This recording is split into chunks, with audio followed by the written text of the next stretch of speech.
CBS Radio News was on the scene wherever news was breaking, from the jam-packed streets of Cairo to the battlefields around Sirte, Libya, from atop mounds of rubble in Sendai, Japan, to the bin Laden compound in Abbottabad, Pakistan. Whether it was hard news or soft, CBS radio listeners got in-depth coverage on the air, on their laptops, and on their phones. A Molotov cocktail just arced through the air to cheers from the crowds on the pro-Mubarak side. It's now burning in the street just outside Tahrir Square. There goes another one. Breaking news from Libya. Libya's information minister says Muammar Gaddafi was killed. Landline, cell phone, it doesn't matter. It's been almost impossible to get through to people in Sendai. I know this myself because I have a son there who goes to school. We haven't been able to reach him since before the earthquake started.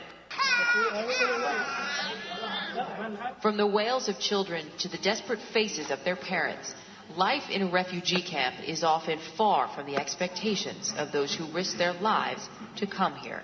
How long were you walking? 17 days. And how many children do you have with you? 4 children. 4 children. Did all of your children survive the journey? One boy died on the way. Accepting the award for CBS Radio News is anchor Bill Whitney.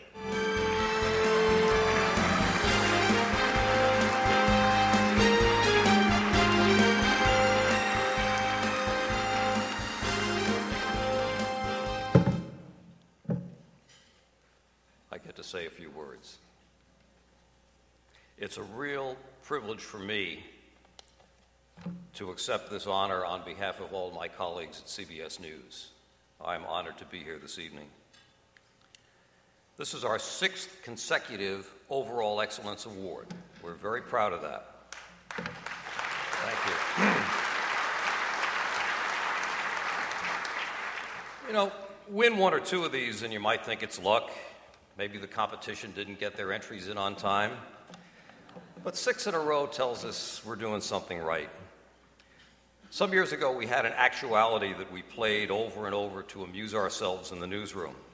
It was a coach trying to explain the simplicity of his approach to winning games. What he said was, "It's not rocket surgery." Well, the same is true for what we do. It's not rocket surgery. If this work required advanced degrees in science and mathematics, none of us would be here. We're not licensed. We didn't have to pass a standardized test. What we do is work hard every hour of every day to give the listener information that's up to the minute, accurate, useful, and fair. It's not rocket surgery, but it does require some talent and a whole lot of dedication. I'm here to tell you that I work with some of the most dedicated broadcast journalists in the business. There are days when news is breaking all around us and we're scrambling just to keep up.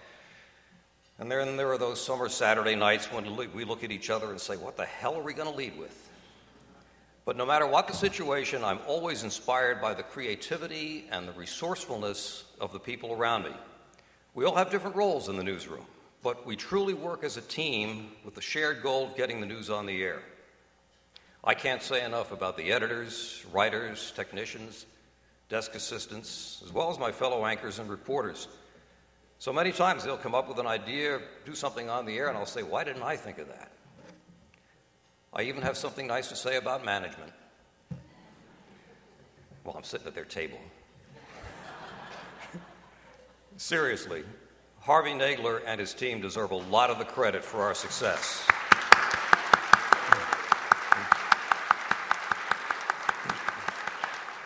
They set the tone, they provide the resources, and they push us all to do our very best work.